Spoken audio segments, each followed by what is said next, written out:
Любен Каравелов на гимназиите по икономика, европейски езици и на математическата сформираха областен отбор.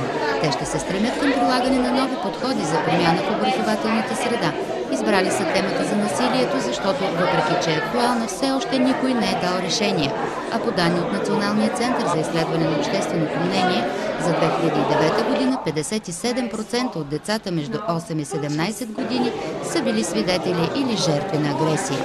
Би трябвало всички да се замислим какво бихме могли, в зависимост от позицията, която заемаме, да направим така, че да изтъкваме не насилието, а агресията и кой с кого се сбил и защо се сбил, а да изтъкваме положителното, позитивното. Затова и една от първите инициативи по проекта е изложба на детски рисунки. Днес тя беше открита в фоайето на училище Любен Каравелов. Беше представено и логото на конкурса, чийто автор е осмокласничката Магдалена от гимназията по икономика.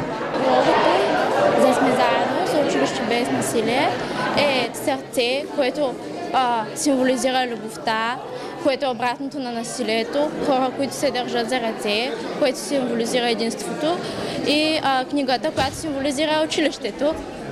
Кампанията има и своите лица, изявени ученици от трите гимназии.